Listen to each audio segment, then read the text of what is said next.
आप सभी का स्वागत है लर्न बायो इजीली पर, जहां पर हम आपको पढ़ाते हैं बायो के हर topic detail and explanation all the topic in detail and clearing the your doubts.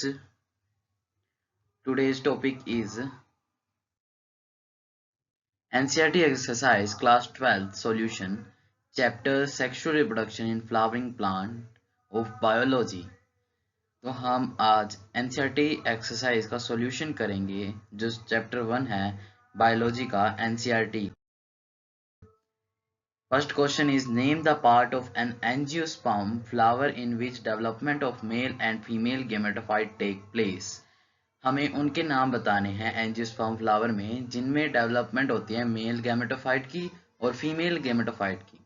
तो जो एंजियोस्पर्म फ्लावर है, द मेल गेमेटोफाइट जो है पोलन ग्रेन है, डेवलप होता है with in the anther. Anther के अंदर पोलन ग्रेन डेवलप होता है.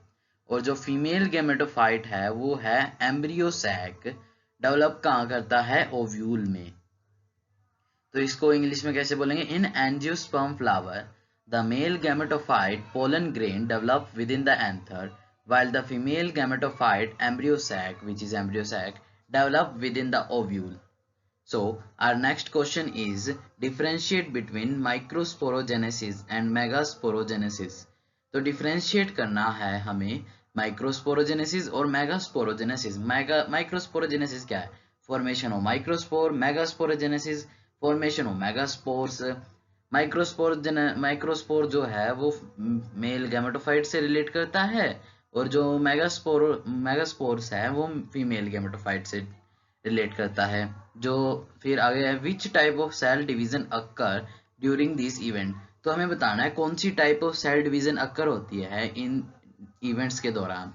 तो जैसे सेल डिवीजन कौन सी होती है, मियोसिस और माइटोसिस. यही बताना कौन सी है, मियोसिस है या माइटोसिस है. तो हमें फिर एक तो name the structure form the eight the end of these two event. तो इन दोनों इवेंट के एंड में हमें बताना है कि कौन सा स्ट्रक्चर बना है. तो उत्तर देखते हैं इनका, माइक्रोस्पोरोजेनेसिस और मेगास्पोरोजेनेसिस.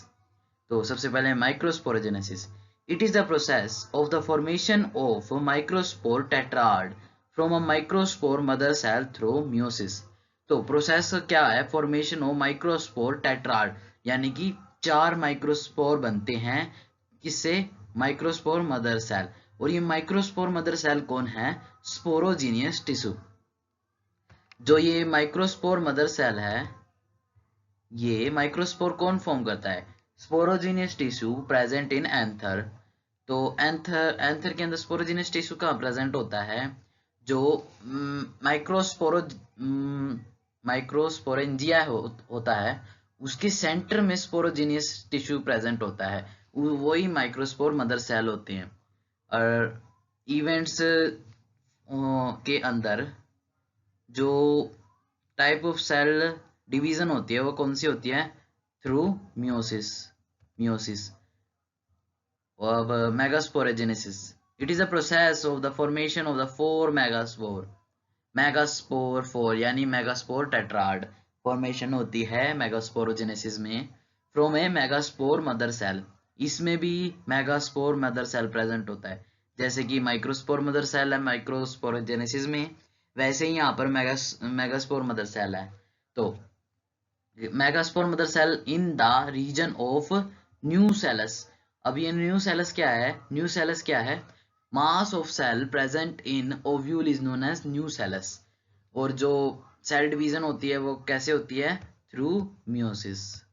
तो ये वर्ड मियोसिस है, इसको अगर डिटेल में एक्सप्लेनेशन करूं मैं, तो मियोसिस वो होती है जो डाइप्लोइड सेल है, 2n नंबर ऑफ सेल, वो डिवाइड करता है n नंबर ऑफ सेल में, यानी कि हैप्लॉइड सेल में, डाइप्लोइड से हैप्लॉइड सेल में, फॉर गैमेट फॉर्मेशन. ये जो माइक्रोस्पोरोजेनेसिस है और मेगास्पोरोजेनेसिस है ये गैमेट फॉर्मेशन के लिए है. तो इसमें हाफ हाफ डिवाइड होंगे इक्वली, यानी कि n नंबर ऑफ क्रोमोसोम होंगे, n नंबर ऑफ सेल बनेंगे, यानी कि हैप्लॉइड सेल बनेंगे डाइप्लोइड सेल से. तो माइक्रोस्पोरोजेनेसिस में क्या होता है, it occurs inside the pollen sac of anther. Pollen sac of anther के अंदर होता है पोलन सैक यानी लोब्स के अंदर 2 सैक्स प्रेजेंट होते हैं एंथर के अंदर। और मेगास्पोरोजेनेसिस होती है अकर्स इनसाइड द ओव्यूल, ये मैंने आपको बता दिया था। तो अब बात करते हैं name the structure form at the end of these two event, इन दो इवेंट के अंत में क्या फॉर्म होता है। तो 4 हैप्लोइड माइक्रोस्पोर टेट्राड, जो कि हमने इसमें बताया था फॉर्मेशन ऑफ माइक्रोस्पोर टेट्राड, ठीक है। और इसमें क्या फॉर्म होता है, मेगास्पोर टेट्राड, टेट्राड यानी 4 मेगास्पोर आर फॉर्म्ड, ठीक है। तो आगे हमारा थर्ड क्वेश्चन है, arrange the following terms in the correct development sequence. Pollen grain दे रखा है, स्पोरोजिनियस टिश्यू दे रखा है, माइक्रोस्पोर टेट्राड दे रखा है, पोलन मदर सेल दे रखा है, मेल गैमेट्स दे रखा है।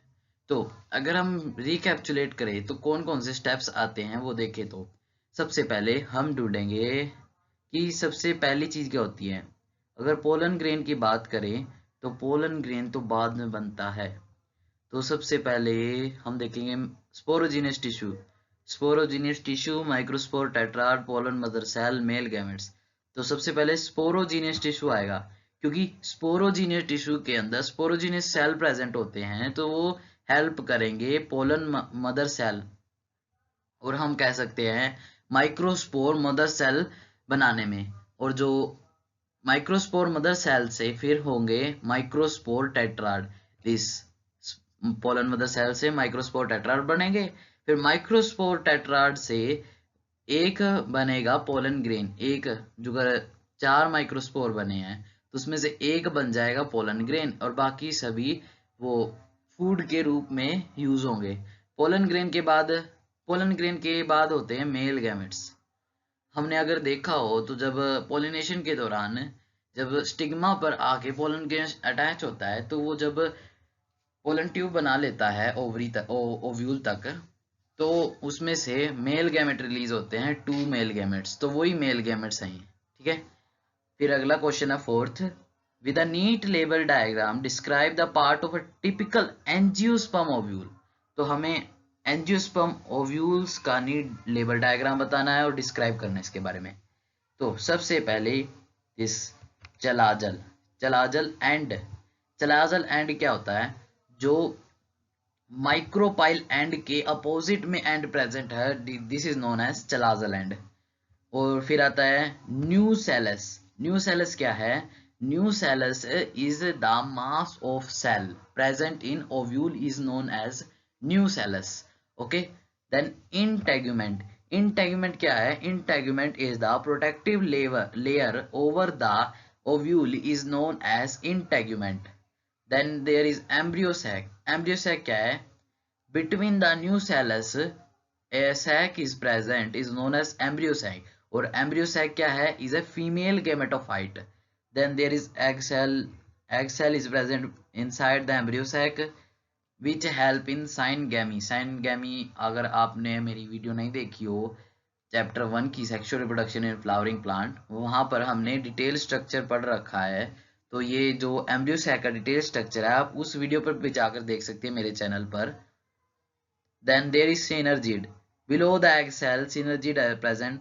Then micropyle end is there at the tip of integument. अगर आप देख पा रहे हैं ये इंटेगुमेंट है, ये लेयर्स, और ये यहाँ पर एंड होती है, यहाँ पर ये टिप है उसके, ये दोनों ये टिप है ये।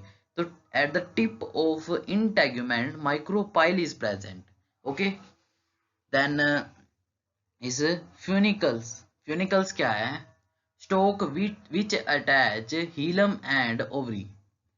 फ्यूनिकल इज द स्टाक, ये स्टाक होगी, जो स्टाक होती है जैसे स्टेम होती है, stalk which attach ovary through placenta, और we can say funicles is the stalk which attach ovule through placenta. Then hilum, hilum we simply say आसान भाषा में कहें तो हम junction between funicles and ovule is known as hilum. Junction क्यों कहेंगे, क्योंकि ये फ्यूनिकल्स को और ये ओवरी को अटैच कर रहा है, फ्यूनिकल को और ओवरी को अटैच कर रहा है, जंक्शन बिटवीन, बीच में पाई जाने वाली चीज junction. Then there is secondary nucleus, this will be not red, Then there is antipodal cell. Antipodal cell, these three cells is antipodal cells. Then this is, we are not going to read, it is not in our topic. Then there is chalajala, and we have read it topically. Then it is our fourth question also done. It is ovule of angiosperm. So I hope you read this question very easily. So our next question is fifth. What is meant by monosporic development of female gametophyte? जो monosporic development of female gametophyte की क्या मतलब है उसका, तो हम उसे कहेंगे formation of embryo sac from a single megaspore is termed as monosporic development. तो जो फॉर्मेशन होती है एम्ब्रियो सैक से एक सिंगल मेगास्पोर से, उसे हम मोनोस्पोरिक डेवलपमेंट कहते हैं। इजीली भाषा में मोनोस्पोरिक डेवलपमेंट, एम्ब्रियो सैक बनता है एक सिंगल मेगास्पोर से, उसे कहते हैं मोनोस्पोरिक डेवलपमेंट। यहाँ पर मोनो क्यों लिखा हुआ है? मोनो यानी सिंगल, सिंगल स्पोरिक यानी मेगास्पोर, मेगास्पोर डेवलपमेंट यानी सिंगल मेगास्पोर डेवलपमेंट होती है तो वो एम्ब्रियो सैक बनता है। एम्ब्रियो सैक क्या है? Female gametophyte. यहाँ पर एम्ब्रियो सैक क्या है? Female gametophyte. Next question is with a neat diagram explain the 7-celled 8 nuclei nature of the female gametophyte। तो हमें बताना है एक डायग्राम के साथ 7-celled 8 nuclei nature of female gametophyte। 7 cell कैसे हैं इसके अंदर, 8 न्यूक्लियस कैसे हैं इसके अंदर, तो डायग्राम के साथ बताएंगे। तो सबसे पहले ये पढ़ लेते हैं। The embryo sac in female gametophyte is 7-celled and 8 nucleated structure. तो ये ऐसा स्ट्रक्चर है जिसके अंदर 7 सेल और 8 न्यूक्लियस प्रेजेंट होते हैं। तो हम देखते हैं अब 7 सेल और 8 न्यूक्लियर कैसे होगी इसके अंदर। तो सबसे पहले this antipodal cell, these are 3, this one 1 2 और ये 3 ये हो गए। और ये देखो, अगर आप इसको देखो तो आप समझोगे कि ये 2 सेल लग रहे हैं, बट नहीं, तो इसके अंदर 2 न्यूक्लियस है और ये पूरी की पूरी सेल वॉल एक है, क्योंकि ये अटैच है, सेल वॉल एक है इसके अंदर, तो हम इसको एक ही मानेंगे। तो 3 और 1 4, 4 और फिर ये आ जाता है एग सेल 4 5, फिर आ जाते हैं ये 2 सिनर्जिट तो 6 7, तो हमारे पास 7 सेल हो गए, 7 सेल, 7 सेल। और फिर आती है बारी 8 न्यूक्लिएट की। 8 न्यूक्लियस कैसे प्रेजेंट है? ये 3 सेल में 3 न्यूक्लियस प्रेजेंट है, और ये जो एक पोलर न्यूक्लियाई है इसके अंदर 2 न्यूक्लियस प्रेजेंट है। तो 3 और 2 5, 5 और ये एक एग सेल के अंदर 6 और 2 सिनर्जिट 7 और 8, तो हमारे पास 8 न्यूक्लिएट हो गए। तो इसी प्रकार अगर हमें पूछा जाए तो with a neat diagram explain 7 cell 8 nuclear nature of the female gametophyte. तो हमें क्या करना है, एक बार ये बता देना है the embryo sac in female gametophyte is 7 celled और 8 न्यूक्लिएटेड स्ट्रक्चर, और फिर डायग्राम बना देना है और इसके पार्ट कर देने हैं, डिस्क्राइब कर देने हैं यहाँ पर लिखकर, ताकि हमें पूरे के पूरे मार्क्स मिल सके। और next question is 7th, what are chasmogamous flower, can cross pollination occur in clistogamous flower, give reason for your answer। तो इसमें पूछा हुआ है कैस्मोगैमस फ्लावर क्या होते हैं, क्या क्रॉस पॉलिनेशन हो सकती है क्लिस्टोगैमस फ्लावर में, हमें अपना रीजन बताना है आंसर में। तो सबसे पहले पढ़ते हैं कैस्मोगैमस फ्लावर कौन से होता है। Chasmogamous flower open to expose their reproductive parts facilitating cross pollination. तो जो कैस्मोगैमस फ्लावर है उनका जो मेल और फीमेल रिप्रोडक्टिव पार्ट होते हैं एक्सपोज होते हैं एयर में, ताकि पोलिनेशन हो सके दूसरे प्लांट के फ्लावर या अपने ही फ्लावर में। क्रॉस पोलिनेशन वही तो होती है कि अपने फ्लावर के अंदर ही अंदर ना होकर दूसरे फ्लावर प्लांट पर हो, इसलिए कैस्मोगैमस फ्लावर वो होते हैं जो open to expose their reproductive part, male और फीमेल रिप्रोडक्टिव पार्ट एक्सपोज होते हैं, ताकि जो है ना गेमेट की ट्रांसफर इजीली हो सके, पोलिनेशन इजीली हो सके, क्रॉस पोलिनेशन हो सके, इसलिए कैस्मोगैमस फ्लावर कहते हैं उसको। और फिर cleistogamous flower remain closed end only allow for self pollination. तो इसमें पूछा है, हमारे पास क्वेश्चन है, can cross pollination occur in cleistogamous flower. तो जो क्लिस्टोगैमस फ्लावर होते हैं उनमें जो मेल रिप्रोडक्टिव और फीमेल रिप्रोडक्टिव पार्ट होते हैं वो क्लोज्ड होते हैं, तो इसमें क्रॉस पोलिनेशन तो हो नहीं सकती, इसलिए इसमें सिर्फ सेल्फ पोलिनेशन होती है। तो ये स्टेटमेंट गलत हो गई। Can cross pollination occur in cleistogamous flower, तो हम कहेंगे no, cross pollination did not occur in cleistogamous flower. तो रीजन देंगे हम, क्योंकि जो male and female reproductive part होता है वो एक्सपोज नहीं होता, वो क्लोज होता है, तो सेल्फ पोलिनेशन होता है और प्रिवेंट करता है क्रॉस पोलिनेशन। तो 7th क्वेश्चन ये हो गया। तो फिर 8th क्वेश्चन आता है, mention 2 strategies evolve to prevent self pollination in flowers. तो सेल्फ पोलिनेशन को प्रिवेंट करने के लिए 2 स्ट्रेटजीज बताओ जिससे कि सेल्फ पोलिनेशन हो सके। तो 2 स्ट्रेटजी इवॉल्व की है, तो वो है डाइकोगैमी। डाइकोगैमी क्या है? Where stamen and pistil mature at different time. तो जो सेल्फ पोलिनेशन को प्रिवेंट करने के लिए क्या है, तो सबसे पहले सेल्फ पोलिनेशन क्या है, मतलब कि एंथर रिलीज करे पोलन ग्रेन जब स्टिग्मा भी वर्किंग में हो। तो पोलिनेशन को, सेल्फ पोलिनेशन को प्रिवेंट करने के लिए स्टेमन और पिस्टल मैच्योर हो एट डिफरेंट टाइम। अगर स्टेमन मैच्योर ही ना हो तो पिस्टल को उसी फ्लावर से पोलन ग्रेन कैसे मिलेगा, तो इसलिए वो डिफरेंट टाइम पर मैच्योर होने चाहिए। तो दूसरी है herkogamy, a mechanical barrier preventing pollen from reaching the stigma of the same flower. तो जो एक मैकेनिकल बैरियर यूज किया जाता है ताकि पोलन ग्रेन रीच नहीं कर पाए स्टिग्मा तक ऑफ द सेम फ्लावर। अगर सेम फ्लावर पे हो गई तो सेल्फ पोलिनेशन हो जाएगी।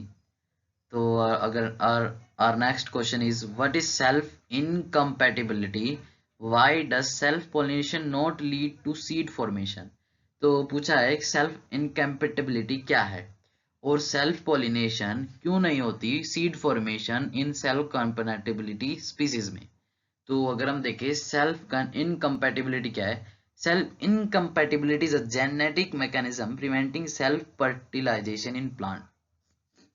सेल्फ इनकम्पैटिबिलिटी क्या है, तो जेनेटिक मैकेनिज्म है जो प्रिवेंट करता है सेल्फ फर्टिलाइजेशन इन प्लांट। तो खुद की फर्टिलाइजेशन प्रिवेंट करता है जहां पर pollen from the same plant और closely related one can not fertilise its own ovules. तो जो सेम प्लांट का जो एंथर पोलन ग्रेन रिलीज करेगा वो है ना अपने ओव्यूल को फर्टिलाइज नहीं कर पाएगा, तो जिससे कि क्या होता है, leading to no seed formation upon self pollination. जो सेल्फ पोलिनेशन होती है इनकम्पैटिबिलिटी में, सेल्फ इनकम्पैटिबिलिटी में सीड फॉर्मेशन नहीं हो पाती, क्योंकि जो सेल्फ पोलिनेशन ही नहीं हो पाती तो सीड कैसे बन पाएगा, इसीलिए। तो अगर दोबारा से पढ़ें, self incompatibility is genetic mechanism preventing self fertilization in plant where pollen from the same plant or closely related one cannot fertilize its own ovule। जो सेल्फ इनकम्पैटिबिलिटी क्या है, तो सबसे पहले समझे तो क्या है ना, जो अपने ही ओव्यूल्स जो फ्लावर के अंदर एंथर प्रेजेंट है वो उसको फर्टिलाइज ही ना कर पाए तो उसको ही सेल्फ इनकम्पैटिबिलिटी कहते हैं। और तो self pollination not lead to seed formation, तो सीड फॉर्मेशन वैसे ही नहीं होगी जब फर्टिलाइजेशन नहीं होगा, तो इसलिए कहते हैं self pollination not lead to seed formation in self incompatibility species, जो अपने ही प्लांट और फ्लावर में ओव्यूल को फर्टिलाइज ही ना कर पाए। Our next question is, what is bagging technique, how is it useful in plant breeding program। तो बैगिंग टेक्निक क्या है, सबसे पहले समझे तो bagging in a plant breeding involves covering emasculated flower with bags like butter paper to prevent unwanted pollen from contaminating the stigma and ensure pollination with pollen from desired male gamete। तो सब bagging technique क्या होती है, तो सबसे पहले emasculated flower, जो emasculated है मतलब कि उसमें से एंथर रिमूव कर दिया गया है, सिर्फ फीमेल रिप्रोडक्टिव पार्ट बचा हुआ है तो उसको इमेस्कुलेटेड फ्लावर कहते हैं। तो कवरिंग कर देते हैं इमेस्कुलेटेड फ्लावर की विद बैग, ताकि उस पे कोई दूसरा अनडिजायर्ड पोलन ग्रेन ना आ सके जिससे कि फर्टिलाइजेशन नहीं हो सके, इसलिए इंश्योर करते हैं pollination with pollen from the desired male parent. तो जो हमें चाहिए पोलन ग्रेन उस पे फर्टिलाइज कर सके ओव्यूल के साथ स्टिग्मा के अंदर जाके ओव्यूल तक, तो उसी पोलन ग्रेन को डाला जाता है, डस्टेड किया जाता है, उसी ही को ब्रीडिंग प्रोग्राम कहते हैं। यूजफुल होता है इसी में ये। जो जो प्राइमरी गोल होता है bagging is to control pollination and prevent self pollination. Pollination को कंट्रोल करता है और सेल्फ पोलिनेशन को भी प्रिवेंट करता है, और क्रॉस पोलिनेशन करता है अनडिजायर्ड पोलन से। प्रिवेंट करता है क्रॉस पोलिनेशन ताकि कोई अनडिजायर्ड पोलन ग्रेन ना आ सके और सेल्फ पोलिनेशन ना हो सके, इसलिए इमास्कुलेशन करते हैं और ढक के रखते हैं उसको। तो प्रोसेस क्या होती है? सबसे पहले इमास्कुलेशन, मैंने बता दिया आपको कैसे। एंथर को निकाल दिया जाता है उसके फ्लावर से और सिर्फ स्टिग्मा बचता है, फीमेल रिप्रोडक्टिव पार्ट, उसको इमास्कुलेटेड फ्लावर कहते हैं। फिर bagging, covering of the emasculated flower ताकि कोई बाहर का पोलन ग्रेन अंदर ना आ सके। फिर आता है पोलिनेशन, जो हमारा डिजायर्ड पोलन ग्रेन है उसको डस्ट किया जाता है, डस्टेड यानी डाल दिया जाता है स्टिग्मा पे ताकि वो पोलन ट्यूब बना सके और ओव्यूल के साथ मेल गैमेट से फर्टिलाइज हो सके। फिर रीबैगिंग क्या है? The flower is then rebag to prevent any further unwanted pollination. जब हमने पोलिनेशन कर दी यानी कि उसमें डस्ट वो डाल दिया पोलन ग्रेन, तो उसको दोबारा से ढक दिया जाता है ताकि कोई दूसरा और पोलन ग्रेन आके फर्टिलाइज ना हो सके, इसलिए उसको रीबैगिंग कहते हैं। Our next question is, what is triple fusion? Where and how does it take place? Name the nuclei involved in triple fusion. तो ट्रिपल फ्यूजन क्या होती है? ट्रिपल फ्यूजन यानी 3 बार फ्यूजन हो उसे ट्रिपल फ्यूजन कहते हैं। तो अगर हम पढ़ें इसको, the fusion of one male gamete sperm nucleus with 2 polar nuclei within the embryo sac resulting in the formation of the triploid primary endosperm nucleus। जो 2 पोलर न्यूक्लियाई है उनसे मेल गैमेट, सबसे पहले ये ट्रिपल फ्यूजन में सबसे पहले साइनगैमी होगी। साइनगैमी यानी जो पहला मेल गैमेट आएगा वो एग सेल से फ्यूज कर जाएगा जिसको साइनगैमी कहते हैं। फिर आएगी अगले मेल गैमेट की बारी, वो पोलर न्यूक्लियाई से फ्यूज कर जाएगा एम्ब्रियो सैक में और रिजल्ट करेगा formation of triploid primary endosperm nucleus, जो कि काम आएगा उसके जाइगोट के फूड के रूप में ताकि उसको नरिशमेंट मिल सके। ट्रिपल फ्यूजन वो होती है। न्यूक्लियाई कौन सा इसमें involve? Polar nuclei, this one polar nuclei. What do you think? The zygote is dormant for some time in fertilize ovule. Dormant यानी डोमिनेंस है, तो zygote remains dormant in a fertilized ovule for a period to allow for the formation of endosperm। तो zygote remain dormant in a fertilized ovule for a period to allow the formation of. तो इसमें क्या है, zygote की development थोड़ी देर के लिए रुक जाती है, ये फॉर्म नहीं होता थोड़ी देर के लिए क्योंकि इसको फूड चाहिए, नरिशमेंट चाहिए। तो सबसे पहले एंडोस्पर्म फॉर्म होगा जो कि ट्रिपल फ्यूजन से होगा प्राइमरी एंडोस्पर्म न्यूक्लियस, तो which provide essential nourishment for developing embryo.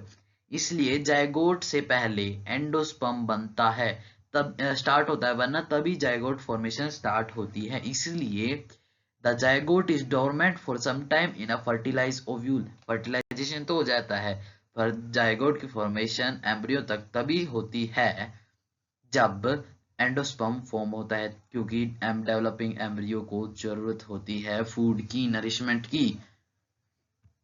Our next question is, differentiate between hypocotyle and epicotyle।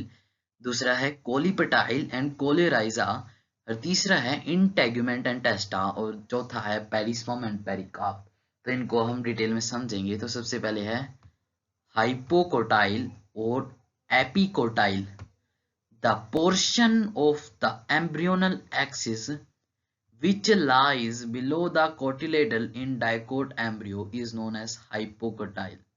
तो हाइपोकोटाइल अगर मैं आपको बताने की कोशिश करूं, इमेजिन करिए एक एम्ब्रियो को, डाइकोट को, तो उसमें 2 कोटिलेजन प्रेजेंट होते हैं। जो कोटिलेडन बिलो होता है एम्ब्रियोनल एक्सिस के, उसे हाइपोकोटाइल कहते हैं। It terminates with radicals. Radical कहाँ प्रेजेंट होते हैं? नीचे। तो टर्मिनेट कहाँ से करेगा, नीचे से ही, तो इसलिए हाइपोकोटाइल है, टर्मिनेट करता है रेडिकल से। तो portion epicotyl, the portion of embryonal axis which lies above this the cotyledon dicot embryo, जो डाइकोट एम्ब्रियो का एम्ब्रियोनल एक्सिस है इससे ऊपर लाई करता है एपिकोटाइल। एपिकोटाइल इसीलिए इसको एपिकोटाइल कहते हैं, एपी यानी ऊपर। It terminates with plumule, plumule ये ऊपर का पार्ट है ना, जैसे ये प्लम्यूल, तो ये यहाँ पर प्रेजेंट होगा, ये यहाँ पर प्रेजेंट होगा एपिकोटाइल। और जैसे कि ये रेडिकल हो गया तो ये बिलो प्रेजेंट होगा, और ये एम्ब्रियोनल एक्सिस हो गई ना, और ये दो कोटिलीडन हो गए, दो कोटिलीडन। तो ये जो बीच में ये वाला पार्ट है ये तो हो गया एपिकोटाइल, और ये जो बीच वाला हो गया ये हो गया हाइपोकोटाइल नीचे वाला। तो भी दूसरा है कोलियोपटाइल और कोलियोराइजा। तो कोलियोपटाइल कहता है it is a conical protective sheet that encloses the plumule in a monocot seed. जो मोनोकोट सीड है उसके अंदर प्लम्यूल को बंद रखता है प्रोटेक्टिव शीट, उसको कोलियोपटाइल कहते हैं। फिर कोलोराइजा, it is an undifferentiated sheath that encloses the radical and the root cap in a monocot seed.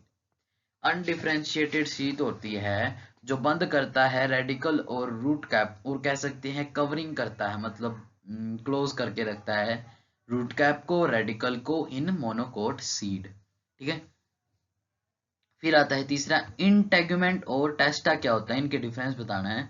तो इट इज द इंटेगुमेंट क्या है, it is the outermost covering of an ovule, it provides protection to it.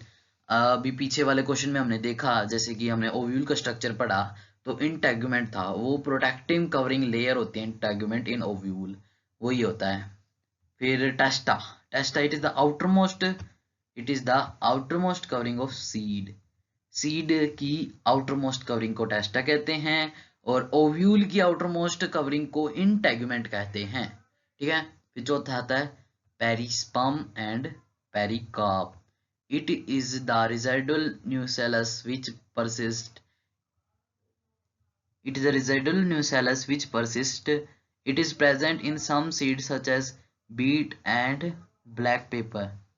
Residual nucellus होता है, residual यानी बचा हुआ जो खाना होता है, न्यूसेलस होता है। residual यानी मतलब कि बचा हुआ जिसको हम यूज करेंगे बाद में, उसे residual कहते हैं। which persist, present होता है, कहाँ प्रेजेंट होता है, some seed such as beet and black pepper. Pericarp क्या होता है, it is the ripened whole of a fruit. Pericarp क्या है, राइपन मतलब उभरा हुआ या तो होता है wall of a fruit, which develop from a wall of the ovary, ovary से डेवलप होता है फ्रूट के अंदर, is known as pericarp. Next question is what is why is apple called a false fruit, which part of the flower forms the fruit. तो सबसे पहले Apple cold false fruit क्या होता है, फॉल्स फ्रूट क्या होता है, फॉल्स फ्रूट यानी वो फ्रूट जो ओवरी से डेवलप ना होकर और किसी से डेवलप हो, और किसी पार्ट से डेवलप हो, फीमेल रिप्रोडक्टिव पार्ट से। जैसे कि एप्पल है, एप्पल फॉल्स फ्रूट कहलाता है क्योंकि वो ओवरी से ना डेवलप होकर थैलमस से बनता है, थैलमस से। तो एप्पल का वो पार्ट हम थैलमस खाते हैं। An apple is called a false fruit because the fleshy part we eat develop from the thalamus. Thalamus को हम रिसेप्टिकल भी कहते हैं फ्लावर का, receptacles, रिसेप्टिकल of the flower, not just the ovary unlike true fruits, यानी कि ओवरी नहीं है अनलाइक ट्रू फ्रूट्स में जो हम खाते हैं। ट्रू फ्रूट्स वो होते हैं जो ओवरी से डेवलप होते हैं। तो फिर अगला क्वेश्चन है 15, what is meant by emasculation, when and why does a plant breeder employ this technique. तो इमास्कुलेशन क्या है, इमास्कुलेशन यानी removing of male reproductive part anther from the flower to prevent self pollination और cross pollination.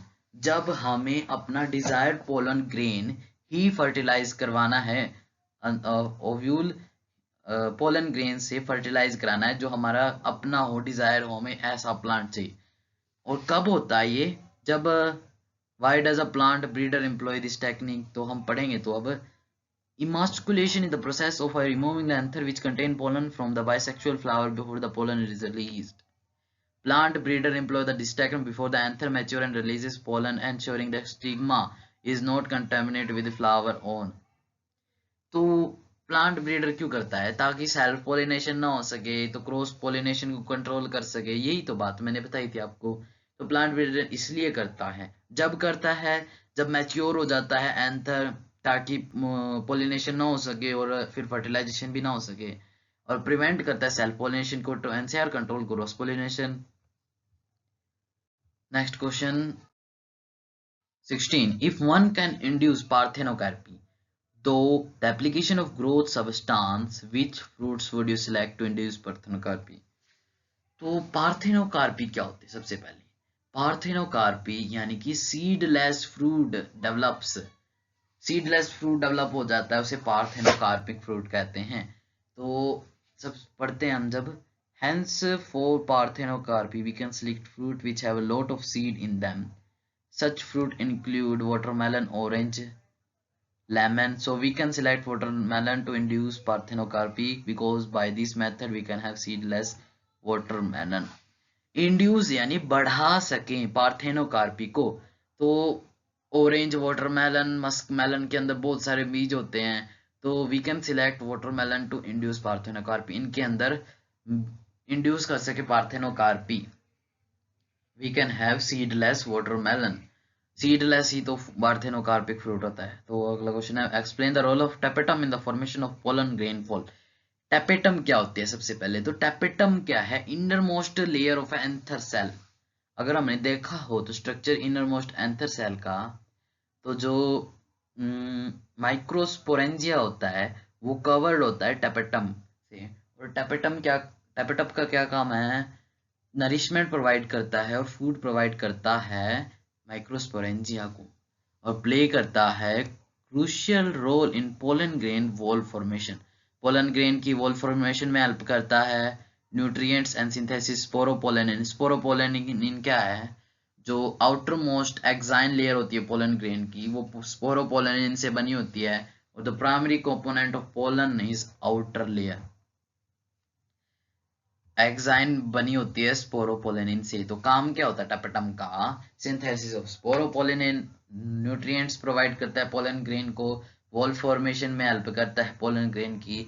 और wall formation pollen grain की सबसे outer most कौन सी होती है? एक्साइन, जिसके अंदर स्पोरोपोलेनिन प्रेजेंट होता है। और जो ये टेपेटम है हेल्प करता है इन सिंथेसिस में स्पोरोपोलेनिन।